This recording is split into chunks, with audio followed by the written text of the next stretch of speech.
Our next guest is interested in stocks that benefit from rate cuts. Tony Dwyer is the chief market strategist at Canaccord Genuity. It's great to see you here on set, Tony. It's great to be here, Mel. It's great to see you guys. So here's the first question, though. Rate cuts happen in a backdrop of the economy weakening, or is it because, I mean, what happens in So it is weakening in the employment data. And I think one of the most aggressive topics that I talk to clients about is how bad the incoming data is. So I'm going to take you a little bit in the weeds here. There's something called the initiation survey rate. It's when I reach out to you and say, how many people do you fire? How many people do you hire? I'm the BLS, you're the company. Before the pandemic, 70% of the companies would get back to the Bureau of Labor Statistics and say, we laid off this many people or we hired this many people. Last in January, it was 27%. So we're getting employment data. We got 167,000 job negative revision in the last payroll employment report. And it's not that they're manipulating the data. The conspiracy theorists go bananas with this stuff. It's really that they don't have a good collection mechanism. So the revisions are significant, and most of them have been negative, Mel.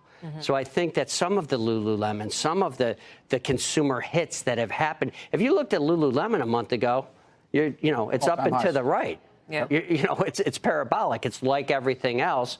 And if you look at the Russell 2000 a week ago last Wednesday, it's down for the year. So I think it's just a little bit of perspective on the economy slowing and what it might mean for rates and the consumer. So what benefits in that environment where the economy is weakening and we do have rate cuts? Well, our focus now is those rate cuts are what you need. You need to kill the zombie, right? And the zombie is an economy that you're waiting for it because of the inversion of the yield curve and the higher interest rates to slow down enough to go into recession. Until something happens with the Fed and lower rates, it's going to be very hard to disprove that you can eventually go into a recession because you normally have. Our view is that all of the earnings growth from 2023 was the Mag 7. According to our earnings wizard, LSEG, it literally was a negative number for earnings growth last year, ex the Mag 7. It's same for this quarter. It'd be a negative number. As we go into the end of the year and into next year, it's much more even. So that's where we're calling for the broadening of the market. It's coming from a broadening of the earnings growth participation. It's not just the Mag 7. So if you get lower inflation and lower interest rates and start to get scared about the unemployment rate going up, that sets the stage for that real early cycle recovery we can get in those areas that benefit from lower rates. So what if you get a little lower employment, but really not a lot of relief on the cuts? Let's say you get one. Does that change your outlook? It would. Where I'll be wrong is if rates stay here or actually go up. I find it very hard to believe that that's going to happen, Kara. Like, if you think about when rates were going up, it was the end of the higher inflation where they did 4 rate hikes of 75 basis points at a clip to slow it down. The trajectory of the core PCE, which we get tomorrow, is exactly the opposite right now. So if it goes down a little bit more and it stays on this trajectory, you get a continued move up in the unemployment rate. You get a continued move down in the inflation rate. Karen, I can't imagine they're going to go 25 basis points after going from 0 to 550. They're going to go, oh, 25 is enough. We're good. Zero. So zero, that's yeah. So call it 2 to 5. We're that 5 1/4 is the upper end. Maybe it comes to 4. That's enough to really kickstart. That happens with weaker employment. That happens with weaker spending. And I'm not saying they have to go back to 0, but they have to be more aggressive to reinvert in whatever they do to get the curve back to normal. So we've gone from higher for longer, right? That was the mantra. And of course, the exact opposite happened. Rates dropped from 5 to 3.8. Then at 3.8, consensus was there'll be 6 cuts, 7 cuts. That's all off the table. Now it's 1, maybe none. What if there is, just as you're implying, nothing? They just stay pat and don't stand pat. By the way, it was a political term back in 1896, referring to patents, but it's still a poker term. We should keep moving. Remember, they were only going to do 3 hikes. Right, 3 hikes. So 3 hikes in the beginning of 22. But let's say they actually just somehow keep juggling the ball and do nothing. Do you think that is Goldilocks, or that's a problem? I think that creates a bigger recession. Problem. Yep. I think the Fed needs to get, I'm kind of on Steve's camp, the Fed needs to get aggressive here. Remember, when inflation was moving up and spiking like it's moving down now, they were telling us they were only going to do 3 hikes. We're good after 3 hikes. That's the peak rate. Not so much. So if you get weaker employment, the whole picture here for the economy is we're at full employment. Manufacturing's been in a recession for the better part of 2 years. Non-res construction's turning over. So really quick, because I know we don't have a lot of time left, but I heard you say zombie refer to our economy in zombie terms, and yet we also have a dynamic also out there for markets where financial conditions are out of control. Out of control, so without Fed movement. None of this seems to make sense, and yet you think the Fed hasn't moved fast enough, and I think they lit the market on fire last week. Oh, they absolutely lit the market on fire by staying with 3. Remember, they revised the growth and inflation up, but stayed with 3 cuts. He also said we're at the peak of the cycle in terms of rates. That was not gray. So I'm not saying that we go into a service-based recession and the market collapses. There is no history I can find with this kind of momentum that calls for market collapse. At this point, when you're this overbought and this extreme to the upside, you just want to wait for a better opportunity. In our view, that comes with this worsening employment data that cuts rates. You worry about the economy. That's when I want to go in, not levered long at, after the kind of rates that we've been, or the kind of moving stocks we've been talking about. Let's ask Cameron Dawson, New Edge Wealth's Chief Investment Officer, with me once again at Post 9. It's nice to see you again. Nice to see you. All right, so the curtain, as I said earlier, is coming down. We're going to turn the page to a new quarter. Do we still have momentum to keep this going? The market certainly does have momentum, but the catch is some of the momentum stocks have started to stall out a little bit. And that's what you mentioned in talking about tech. Tech has certainly started to lose a little bit of its momentum. Now, it's not outright weakening, which means that the market is still able to go up because you're getting the benefit from things like energy, financials, industrials, materials, all doing better. So we're watching tech really closely into the second quarter, because if that goes to weakening, that would be something that could be an issue for the markets. It could be an issue, even as you suggest, and rightly so, the broadening that we've seen lately. As tech has weakened, other sectors have picked up the slack. Over the last month alone, 1, 2, 3, 4, technology is the 7th best performer. Yeah. Energy's the best. Materials, utilities, comm services, industrials, financials. Isn't that what we want? It is what we want, and the important thing here is that tech is still in an uptrend on an absolute basis. The weakness in tech has been more relative. It just means it's not doing as well as the other parts of the market. And so if tech actually flips into outright weakness, it's such a large part of the index. That's where the index could have challenges. But the breadth is really powerful. 85% of names are trading above their 200-day. That's not something that you typically see at market tops. Breadth weakens going into a top. You don't have a top and a top in breadth at the same time. How should we feel about earnings, which are going to get hot and heavy real quick? Expectations have come down. I mean, the numbers have for the first quarter, they're about half in terms of earnings growth from where they were at when this rally started in October. Yeah, I think your point on halftime was really interesting, is that you've seen this all be about multiple expansion as you've been cutting earnings. And earnings estimates have gone up slightly for the full year, mostly for 2025. But this has been all multiple expansion. Even in those cyclical parts of the economy or the parts of the market, multiples have gone up by 30% plus for industrials and materials. So you really do have to see earnings deliver in order to make sense of a lot of these multiples. You think we will? I mean, there's a thought that we will. You know, Wolf had a positive note out today, says outperformance is going to continue. I think that you're set up for better cyclical activity, most certainly. So PMIs, we think, are bottoming. Early indicators in PMIs are telling you that you're seeing a cyclical recovery, which suggests that earnings can do better, mostly now that you've lowered the bar for earnings. But if we're continuously seeing that trims in the out years on earnings, I think that's something we'll have to watch closely. Are you skeptical that the sectors that have led over the last couple, 3 weeks can continue to do it?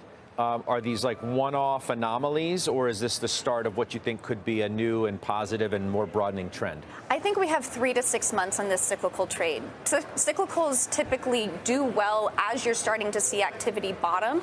The risk you have is once activity bottoms, earnings estimates go up, then you're trading at a peak valuation on peak earnings, and that's when you have a challenge. So there is still air left for this cyclical run to happen. I think you'll have to watch once PMIs get into the 53, 54 territory. That's when you might want to take some chips off the table. How reliant are we in this quarter about the Fed? I don't think we've been that reliant, because we've gone from 6.5 cuts to now 3. And if 3 becomes 2, will the market really see an issue with that? We think the key reason why the market continues to do well is because GDP forecasts continue to go up. They've gone from 1.2% for 2024 to start this year to 2.2%. Risk assets love that. So the key thing to watch may not be the Fed. It may be GDP forecasts and the expectations about the economy, which would drive the market up or down. All right, here we go. The big moment we've all been waiting for, our February read on personal income and spending and all those inflation numbers. On the headline, as Steve pointed out, expecting up 0.4%, comes in at up 0.3%. Now, the revisions aren't showing yet, but maybe as we go through the rest of the numbers, they will. Personal spending up 0.8, up 0.8. That is a stellar number. 0.8 is the best number going all the way back to January of 23. If we look at real spending, up 0.4%, that is the best level going back to December of last year. And if we look at the deflator month over month, up 0.3 as expected. And here we go. Year over year deflator, 2.5, 1/10 higher than 2.4, which was the lowest level since Feb of 21. This is 1/10 higher than that, but as expected, it really does break a streak of numbers moving lower. Now, let's look at the PCE core deflator month over month, and that is up 0.3. Definitely less than 0.4 in the rearview mirror, as expected, and my favorite is 2.8 on the PCE core deflator year over year. 2.8 as expected, which means it remains at the best levels since March of 21. Okay, revisions are coming in now. I'll hit the ones that are most important. On the year-over-year core, I just went over. Last month's 2.8 now becomes 2.9, so we're actually lower. But if I was the market right now, Steve Leisman, my guess is that these numbers are generally as expected, but we're not making progress on year over year, so the markets are going to have to fight that out. Steve, want to get your reaction to this as I hear you say, wow. Add to that. Rick, you are the market, Rick. I don't know if you were the market. You are the market, man. Today, he's the only market. Look, it's chill on the inflation numbers.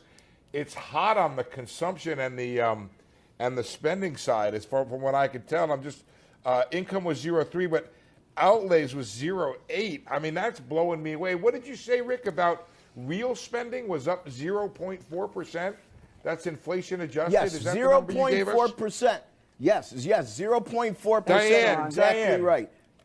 All right, Diane, right here on TV, putting the pressure on you. Is this going to upgrade our first quarter GDP numbers, isn't it? What do you got? Can Absolutely. You do it on TV? And in fact, I'm looking at the. Do it in your head. So I'm doing in my head close to 2.5%. I'm thinking on the first quarter. So how's that for you? But I do think what's also important to remember, Waller pointed this out as well, and it's where everyone had declared victory. And Rick, you're right on the year over years, but the 3-month moving average, the 6-month moving average on all of these figures has moved up with these numbers, as far as I can tell, with the revisions as well. They've moved up. That is the wrong direction on momentum for the Federal Reserve on CPI, and with that strong consumption number out there as well. That's going to be, we already have people staking out the sort of pushback for a June cut. What's the rush? Wait a little longer. 9 of the 19 participants wanted 2 or less cuts, and it's only 1/4 point move by one person within that meeting that brings it down to 2 cuts for the year. I know that's splitting hairs, Steve, but the timing of rate cuts keeps getting moved out. We need to see a lot of improvement in terms of inflation in March before we get to a June cut, but also a big slowdown in employment. I'm shaking my head, Diane. Diane, I'm shaking my head because I don't think this market needs to see anything from the Fed. The way they've been trading, it's been quite remarkable, right? I mean, well, the market may not. I'm talking about the Fed. The Fed. I'm saying, right. A very significant. I'll let Rick and Gordon talk about this, but I just point out you've had a really significant reset on Fed expectations down 300 basis points for the year-end funds and rate the over the course. And stocks have gone up and hit new highs in that context. And I think that's the context for everything we're talking about here today. You are seeing industrial stocks and material stocks and some of these cyclical parts of the market trade at record highs right now. And part of the reason you're seeing that is because you do have this fiscal spending that is starting to hit the economy right now, too, on infrastructure, on chips, on, the Inflation Reduction Act, et cetera. And that's a secular growth story in of itself. How does that factor in here? Because, quite frankly, I got to think Fed officials are, even though it's not their lane, they're watching what's happening on the fiscal side and the impact it's going to have on inflation here. And it should certainly help. And we've seen that government spending, government employment has been a large part of these gains here. And it does look set to continue with some of these policies starting to pay out significant chunks of capital to companies. And I think you're also seeing increases in productivity. You're seeing margins increase. You're seeing earnings expectations continue to rise. All of these things are good for the market and good for the economy. Technically, the Fed isn't supposed to care about that unless there's going to be a liquidity concern or a lockup or some sort of instability. But we all know that they can't not help but watch the markets and understand what effects they have. But generally speaking, it would be a surprise at this point to not have a soft landing or, quite frankly, a non-recession because of the way these companies are trading. Look at oil prices have continued to increase, even with China continuing to be slow. Imports there very, very slow. We're seeing that market is still tight because they're seeing consumption. We're expecting a very strong driving season this summer. We're expecting travel to be strong. Expectations are extremely high for economic growth. I know Q1 GDP should come down from the blockbuster Q4, but at the same point, we are in a period of economic growth, and I think the Fed has to kind of take a little bit of an easy breath on that because there are some supports and stability, and that's what the Fed wants is the stability. I think it's a valid point that they are fighting a bit of a credibility battle. You know, are they going to sacrifice everything to get to that 2%, or and that I think is going to be the key point to them of can they remain credible? Are people going to believe when they say what they say in their dot plots, what they're saying in their commentary, or are we just going to say, well, they're going to be too late or too early, and they're probably going to get it wrong because they're in between a rock and a hard place. Either you potentially sacrifice economic growth and labor for the last mile of inflation, or you learn to live with inflation being a little high and sticky. I think the death knell is going to be if we see continued reacceleration in goods and an actual acceleration like we saw in the 70s and 80s, and that's the only thing that really concerns me. I can deal with sticky. I think we can deal with sticky, and this last mile might just get fudged over. But if it's not sticky and it does actually accelerate, that's the point then that all of these projections go out the window because it's 70s, 80s again.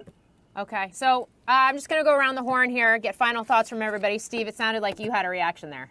No, I'm just interested in Powell this afternoon. I think we're going to be probably upgrading GDP when we do our rapid update early next week. We're looking for 198,000 on jobs. The economy's cooking along, and I love when the Fed is the center of attention. I do TV a lot, but I'm happy for a world, Morgan, where the Fed matters less and earnings and growth and jobs matter more. I think that's a better world to live in rather than talking about equilibrium, neutral, inflation-adjusted rates. I'd much rather talk about growth and jobs and wages. And I'm really in Rick's camp because I know the world he wants to see is one where the Fed dials back and has less influence on this world. I have really enjoyed watching the market make the decisions it's making. I don't think they're not in tune with what the Fed is doing, but it seems to be dancing a bit more to its own music right now, and I think that's a better world. Okay. Diane, your thoughts on that? Are we getting closer to that place where the Fed is going to perhaps matter less? Gosh, I hope so, and I agree with Steve on that. But on the market side of it, I think we also have to issue the issue about Gen AI. And I think that is important. We tend to see technological innovations trigger bubbles, and that actually helps you build out the infrastructure to get the full adoption over time. But we also know a lot of this market strength is generated by a few key players in the market. And that is something that also the Fed is watching. Does that make for instability in the market as well? And so I'd like to have the Fed completely in the background, like watching paint dry, as they once said about quantitative, the roll off of the balance sheet. Okay. Victoria, how are you positioning yourself ahead of Monday? And when we have, given the fact that we have seen this market rally broaden out, at least in recent weeks here, does that continue? Yeah, absolutely. It was great to see energy lead last week. We see an energy, materials, utilities, they were all much stronger in March. And we did see the technology leadership flag, which I think is fantastic. I'm not saying I'm rooting for them to roll over, but having other leaders in there really makes and gives more and more credence to this bull market story, which it is absolutely a very strong bull market and still in early to mid innings. So I think people can't underestimate the strength of this bull. I think as long as the Fed does not have to come out with something out of left field, some sort of 180 policy shift. As long as we can keep kind of status quo, then the market should be able to run and the Fed can be murmuring in the background and we focus more on earnings. I mean, that starts up, 2 weeks, we really get into the meat and starting with financials. And look, we have stability in banking. Regional banking hasn't been an issue. Commercial real estate hasn't been the problem necessarily. We have all of these little potential fears lurking from, is this going to throw us off? Is the massive deficit going to throw us off? All of these potential problems, for me, I don't see them as actual immediate problems. I think they will continue to murmur in the background. The biggest risk, I would say, would be some sort of policy change announcement from the Fed that the market's not expecting. If we can get status quo, focus should be on earnings, which is where it should be, in my opinion. Okay. Rick, or maybe I should call you Mr. Market after this conversation today. Last word. I certainly hope that I'm going to shift back to the Fed. I certainly hope QT stays alive and well, because my fear is I would like a good outcome, Steve. But if we should ever have to fire up QE when the Fed's balance sheet's this significantly higher than it's been in the past, debt and supply and issuance is going to be the primary factor in determining more of where long rates go. So we want to be very cognizant of that. And if I had to make a guess as to how this data affects Monday, I would say that the Fed's going to have its cake and eat it too. I look for some curve steepening, which means short maturities like 2-year note yields will be well behaved, but I think long end will be a little more sticky. Chris Toomey runs one of the highest rated private wealth advisory teams in the country. He joins me here at Post 9. Well, you're consistent. I'll give you that. But why are you still negative? I'm trying to think, what? When I knew you were coming up, I'm like, how am I going to handle this interview? I feel like I ask you the same questions every time. Yeah. Because I have no choice. Right. But, I mean, at some point, as this market, as we just said, is off to its best start in 5 years, you would think that your position would change. Right. Why hasn't it? I think it hasn't because while we have seen tremendous economic growth that we weren't expecting. We've seen inflation come down. We've seen a very strong labor market. The things that we're concerned about continue to be things that we're concerned about. And I think why we're particularly concerned right now and why we think this rally is so remarkable is I think if you look at the pace over this period from October to now, we actually have not even seen a 2% correction. And over that time period, we haven't seen something like that in over 6 years. If you look at all of these sectors that are doing well, on a technical basis, they're all either overbought or extremely overbought. So in our mind, I think even on the short term, we would all agree that the market could probably take a breather. So I think from a technical standpoint, from where we have been, I think it wouldn't surprise us to see a pause or, more importantly, probably see a pullback given how far we've moved and how aggressive we've moved. Okay. That's all fair. And I think you're right in suggesting that nobody would be surprised if there was a pullback, some kind of a correction. I mean, that's what happens in bull markets. However, you were negative. You've been negative since before the market got into the conditions you suggest now make it ripe for a pullback. So, and let's talk about the underlying thesis behind that, right? So the underlying thesis was the Fed was not going to be as aggressive in cutting rates as the market was pricing. And we saw 2023, instead of rate cuts, we saw rate hikes. We started the year, you talked about this before, instead of getting 7 rate cuts, we're now potentially getting 2, right? And then let's talk about earnings. Earnings last year were flat.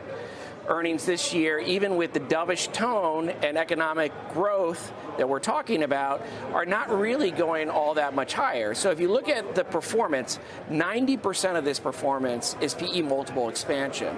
And so at that point, are you looking at a situation where the equity market, from an equity risk premium standpoint, is really not giving you that bang for the buck?